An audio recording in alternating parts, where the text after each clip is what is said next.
Hoje eu quero falar sobre o futuro. É lógico que a minha pretensão aqui não é fazer projeções futurísticas, mas eu quero falar um pouquinho sobre essa questão que tantas pessoas carregam no coração, tantas inquietações pelo dia do amanhã, tanta vontade de conhecer aquilo que pode ser o amanhã deles, suceder na vida de cada um deles. E eu quero falar mais precisamente sobre a seguinte condição para falar sobre o futuro. Nada importa quanto ao nosso futuro se Deus ele está com a gente. Nada importa quanto ao meu futuro, quanto ao teu futuro, se Deus ele está com você, se Deus está comigo, se Deus está conosco.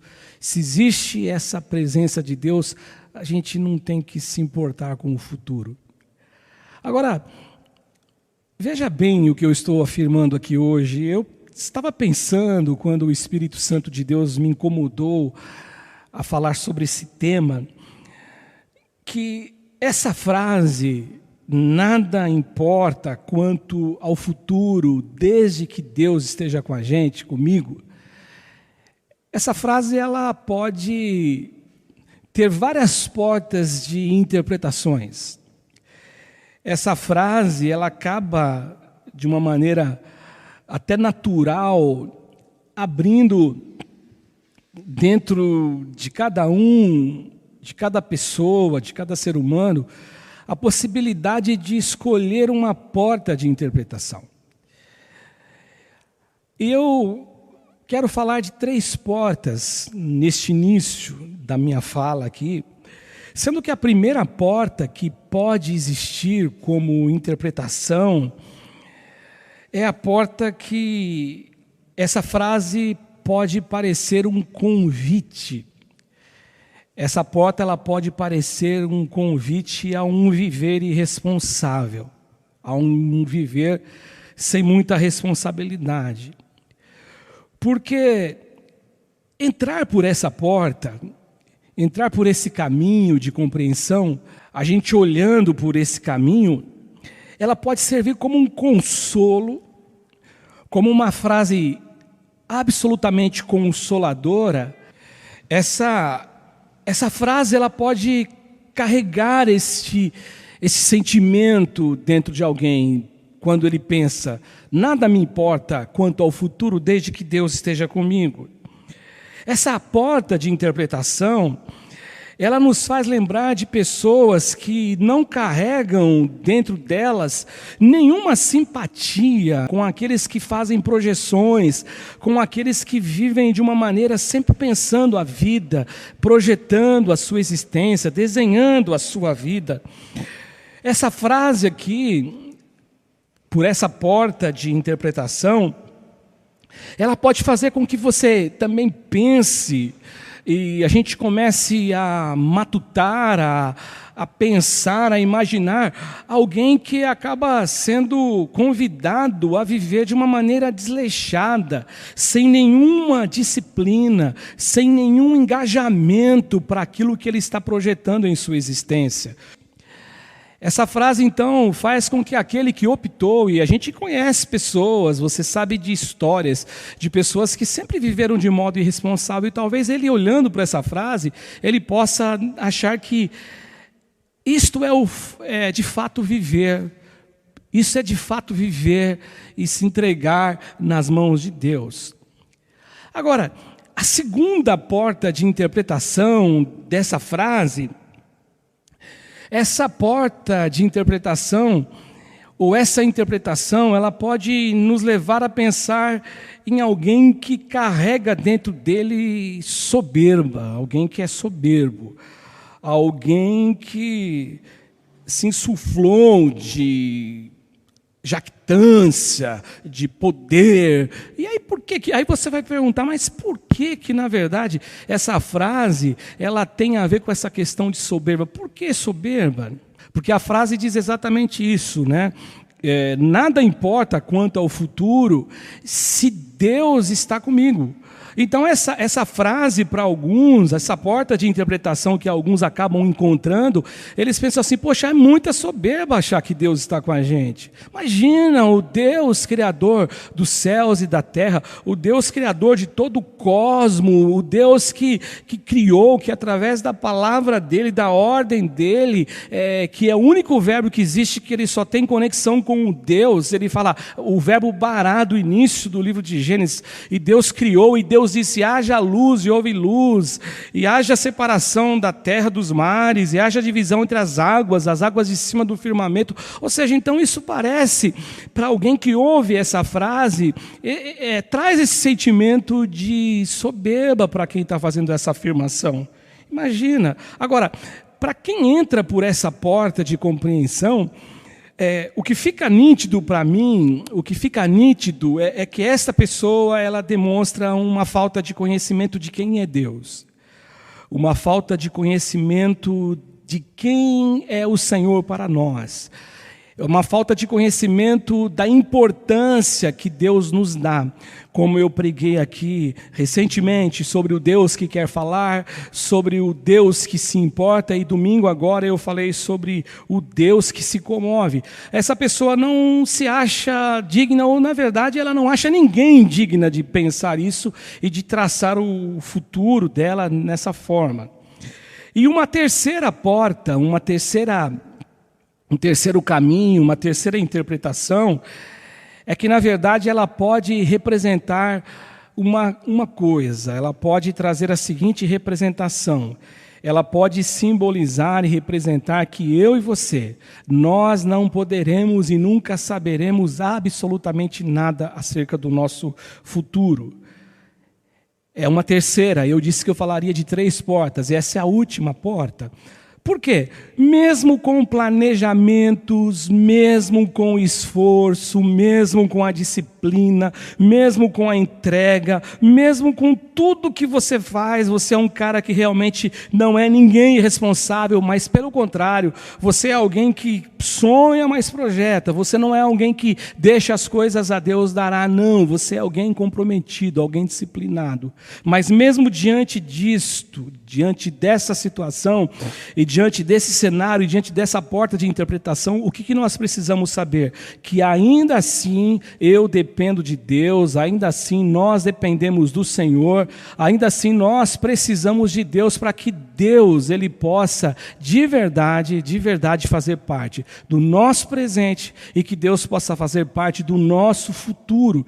Porque o passado não tem como voltar atrás. Então tudo que você fez, tudo que você deixou de fazer, não tem como corrigir o passado. Você pode corrigir hoje. E a melhor correção que eu vejo, a melhor coisa que eu vejo, o melhor sonho que eu vejo é sempre nós estamos invocando a presença de Deus na nossa vida, no nosso presente, para o nosso futuro, compartilhando com Ele aquilo que eu sou, aquilo que eu vivo, em todos os aspectos, em todas as áreas.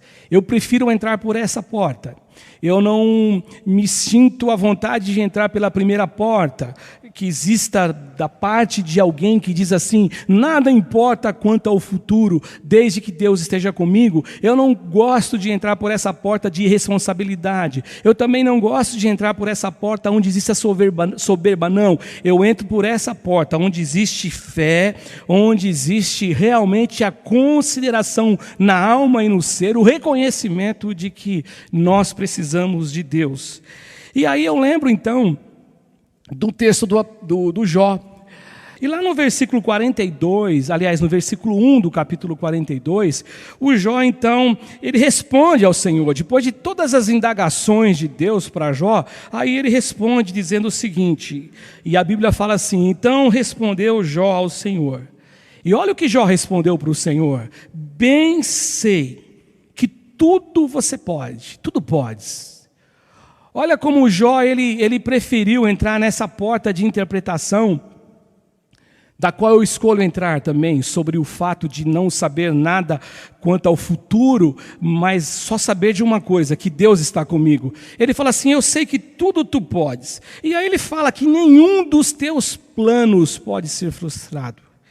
Isto aqui representa uma única coisa, absolutamente representa a fé. Fé em Deus, fé no Senhor, fé na palavra, fé naquilo que Deus é, naquilo que Ele se revela para a gente. Isso que Jó demonstra.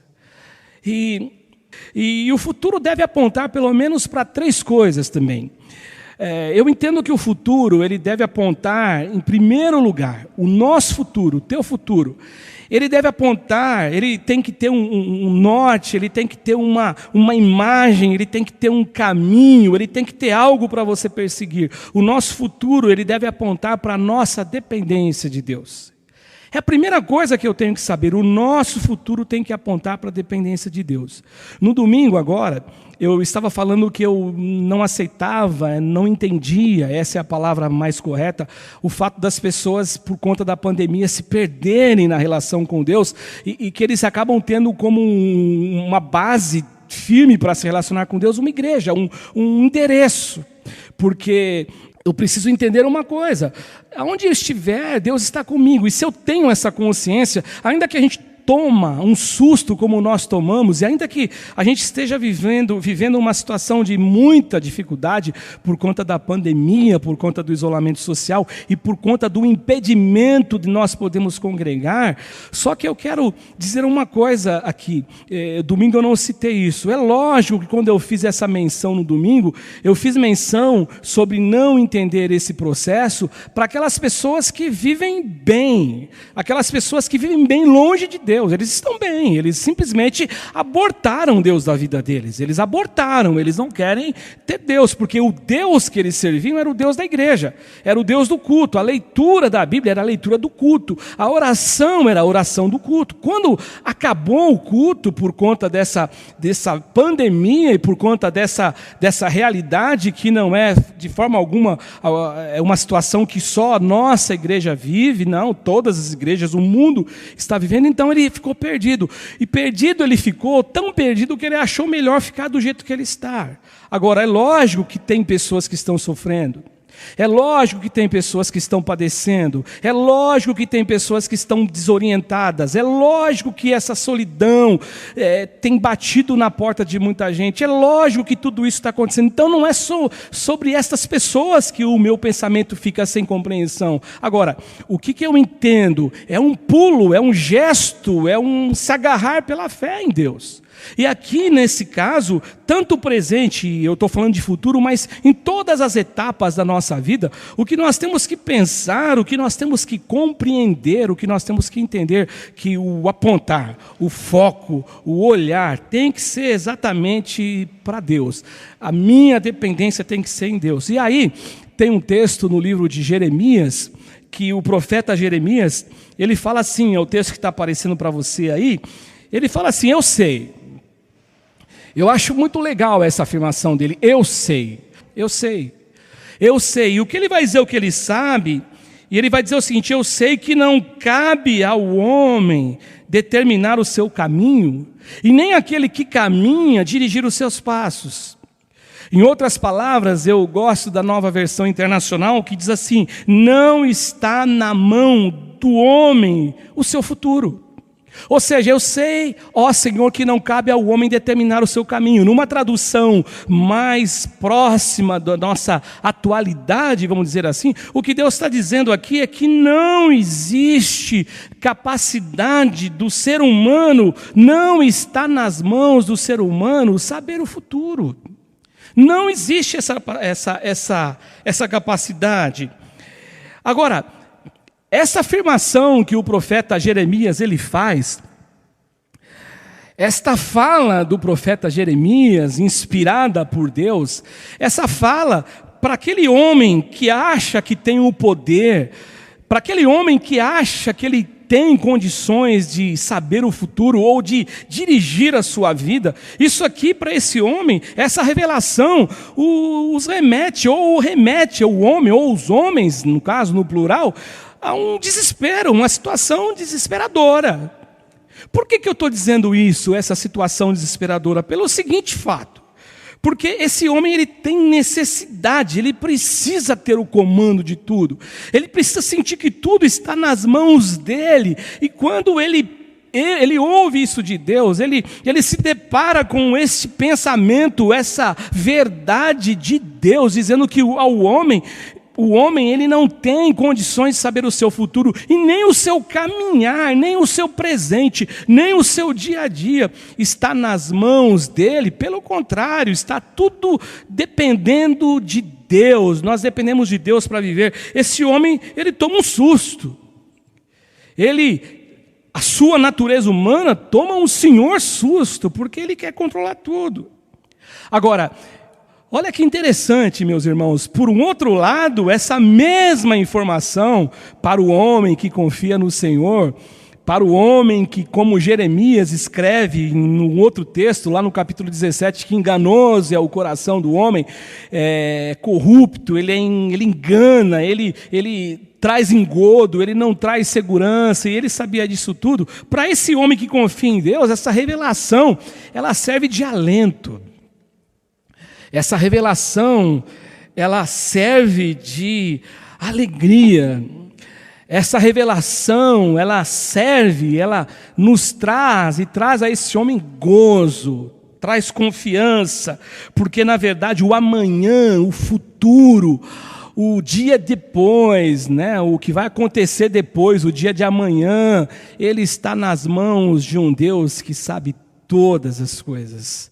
De um Deus que conhece absolutamente todas as coisas. Eu gosto muito do Davi, quando ele escreve o Salmo 139, no verso 6, quando ele traz essa revelação para a gente, ele traz esse conhecimento de como ele se relacionava com Deus, consigo mesmo, com a vida, e essa expertise de saber o quanto ele dependia de Deus para tudo, para viver, para respirar.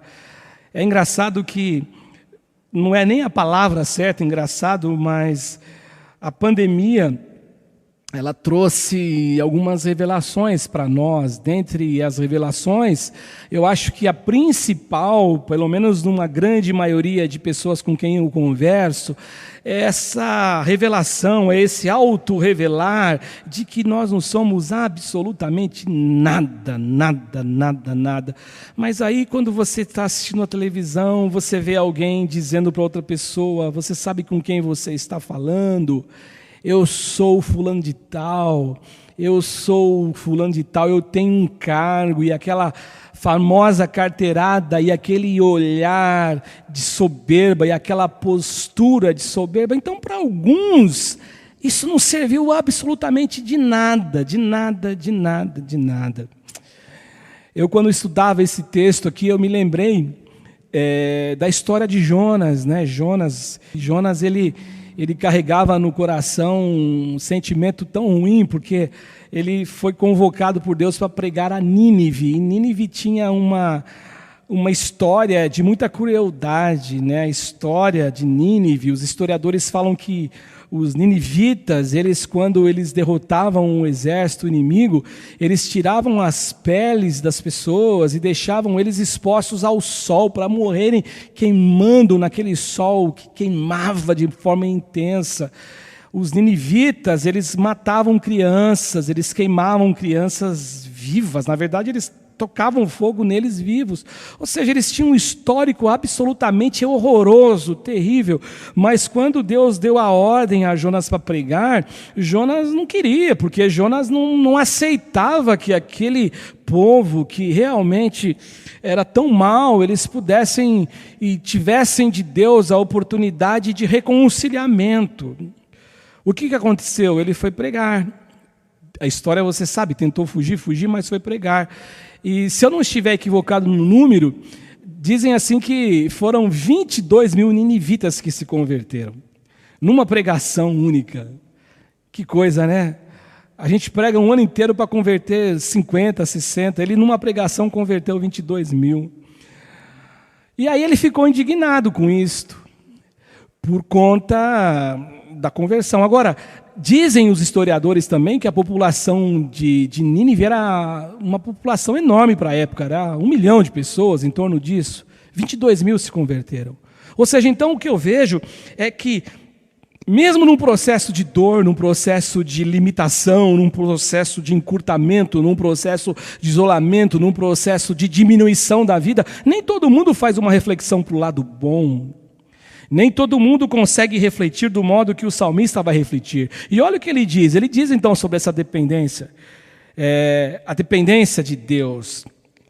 Os teus olhos me viram, a substância ainda informe, e no teu livro foram escritos, eu gosto tanto disso, todos os meus dias, cada um deles escrito e determinado, quando nenhum deles havia ainda.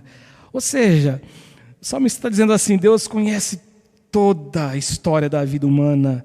Ele conhece o bebê que nasce, que é formado no ventre da sua mamãe, que vem para o mundo, que começa ali a ser cuidado pela mamãe, que vai se tornando uma criança, um adolescente, um jovem, um adulto, um velho, e ele morre depois com idade lá para frente, mas ele conheceu tudo. E ele fala, ele conhece antes de existir. Por isso que a minha ideia aqui hoje é defender exatamente isso. O que importa ao meu futuro, nada importa quanto ao futuro se Deus está comigo. O que eu entendo aqui é que o nosso caminhar tem que ser dirigido por Deus, absolutamente por Deus. E aí eu me lembro de Jesus no Evangelho de Mateus, capítulo 6, verso 34, quando Jesus ele faz uma afirmação, depois ele dizer no verso 33, buscar em primeiro lugar o reino de Deus e a tua justiça, e todas as coisas, estas coisas, e Jesus estava falando destas coisas, ou estas coisas, eram coisas relacionadas ao que eles tinham como preocupação e ansiedade quanto ao comer, subsistência física de se alimentar e o vestir. E aí ele falou, busque em primeiro lugar o reino de Deus e isso aí eu vou acrescentar na vida de vocês. Só que no final do capítulo ele fala assim, no verso 34, portanto não se inquietem, não vos inquieteis com o dia de amanhã. Olha aí Jesus falando do futuro. Não fique preocupado com o futuro, pois o amanhã ele vai trazer seus cuidados. E aí Jesus fala, basta o seu dia, o seu próprio mal. Agora, gente, de coração eu digo isso para você. Saber disto me traz paz. Saber disso me traz esperança.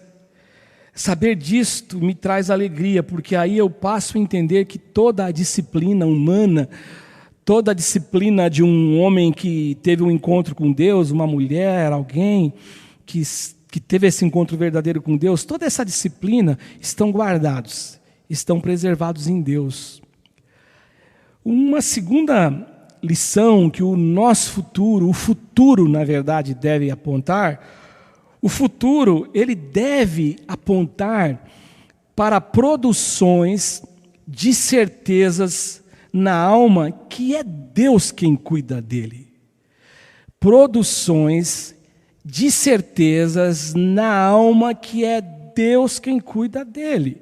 Cuida de quem, pastor? Do futuro. É Deus quem cuida do futuro. E aí Provérbios, o escritor de Provérbios fala assim no capítulo 16, no verso 9. O coração do homem traça o seu caminho. É natural. É natural. O comum é traçar o caminho. O não natural, o anormal é o viver irresponsável. É a primeira porta que eu falei de interpretação dessa frase. Agora, o natural é traçar, é sonhar, é projetar, é ser disciplinado, é ter diligência, isso que é o normal. Agora, quem vai determinar tudo não sou eu, não é você, é o Senhor. É o Senhor que vai dirigir os passos. O homem prudente, ele caminha por essa estrada. Ele faz assim porque a Bíblia ensina. Como que é isso, pastor? Como que a Bíblia ensina? O próprio Jesus falou em Lucas, no capítulo 14, 28. Eu me lembro desse texto e eu acho bastante pertinente trazer ele para você. Olha o que Jesus disse, pois qual de vós, está falando de diligência, pretendendo construir uma torre, não se assenta primeiro, ele vai dizer aqui a respeito de planejamento, para calcular a despesa e verificar se tem meios para concluir. Ele está falando aqui então de alguém que olha lá para frente, ele projeta o seu futuro, que tem toda uma planilha, tem um documento, dê o nome que você quiser, pensando lá na frente. Aí ele fala assim: para não suceder que, tendo lançado os alicerces, não há podendo acabar, todos que virem aquele projeto, aquela construção, zombarão dele, dizendo: este homem começou a construir, só que ele não pôde acabar. Ele não pôde terminar. Portanto, gente, a minha fala aqui não é nem de longe um convite a um salto no escuro.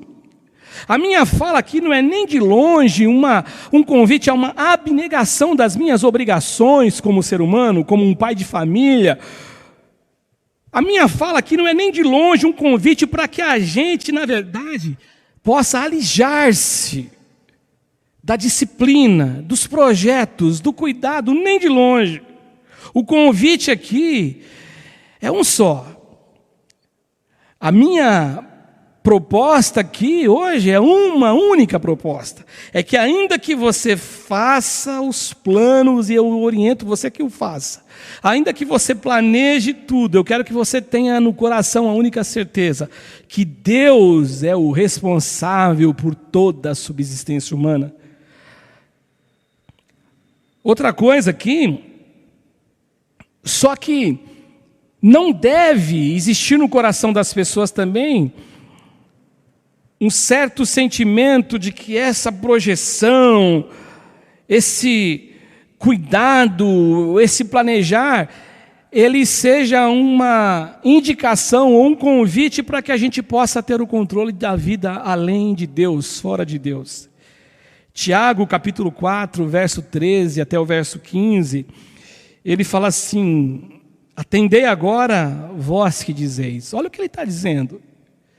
Hoje ou amanhã iremos para a cidade tal, e lá passaremos um ano, e vamos negociaremos e teremos lucro.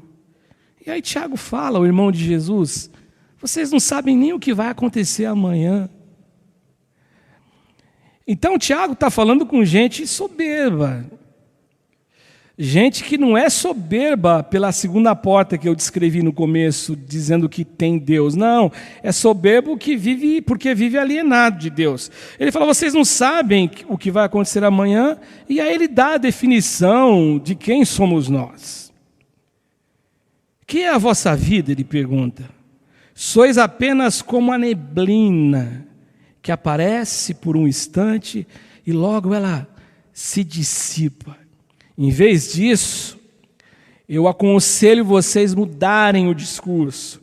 Vocês deviam dizer: se o Senhor quiser, não só viveremos, como também faremos isto ou aquilo. Portanto, o convite, o apontar do futuro é exatamente isso, uma produção na alma, no ser, na mente, no coração, é um esvaziamento da soberba de que eu consigo, de que eu posso, não, é um convite à entrega, é um convite à verdade de que somente Deus conhece o teu futuro. E a última lição é que o futuro ele deve apontar ainda para uma coisa extremamente importante, para a realidade de que Deus não deseja que você saiba alguma coisa a respeito dele, do futuro. Que estranho, pastor, Deus não quer que eu saiba nada. É exatamente isso, você não deve saber nada a respeito do futuro. Eclesiastes, no capítulo 7, no verso 14, olha que diz aqui o escritor, que alguns dizem ser Salomão, outros dizem ser um escritor que escreveu há muito tempo lá na frente, depois que Salomão viveu. E ele fala assim: no dia da prosperidade, goza do bem. Tem um mas, tem um porém, um entretanto, um contudo, mas no dia da adversidade, considera no seu coração que Deus fez tanto este como aquele. E aí vem aquilo que eu estou afirmando aqui nessa última lição: para que o homem nada descubra do que há de vir depois dele. Eu vou aqui chamar a Bíblia na versão internacional novamente, a Nova VI, que diz assim: quando os dias forem bons, o mesmo versículo, aproveite-os bem, Mas quando forem ruins, considere, Deus fez tanto o dia bom, como Deus também fez o outro dia, quando as coisas acabarem não acontecendo. Foi toda a criação de Deus, as coisas não estão indo bem, mas Deus criou todos os dias. E aí ele fala, numa linguagem mais atualizada, como eu disse aqui agora, para evitar que o homem descubra alguma coisa sobre o seu futuro.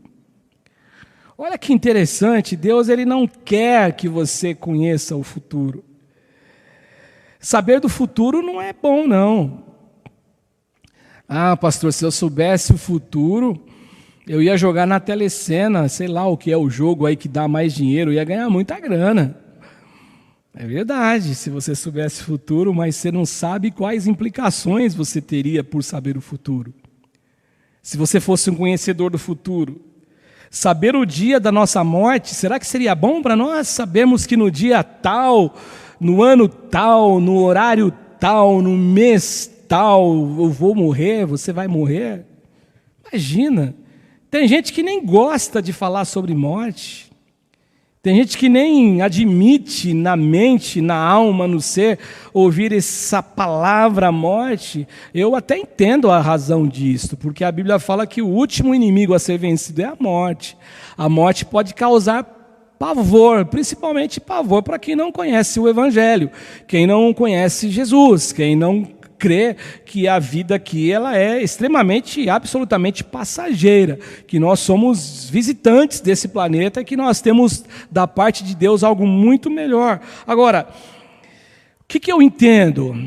O que eu vejo? Que apenas Jesus viveu o presente com os seus pés no futuro, sem sofrer por antecedência. Somente Jesus teve essa capacidade como ser humano, o homem que é o Deus homem, encarnado, andando entre nós, habitou entre os homens, o verbo que se encarnou. Somente Jesus ele conseguiu viver o dia dele, observando o futuro, pisando, colocando os pés no futuro sem sofrer por antecedência. Por exemplo, ele viu Pedro negá-lo.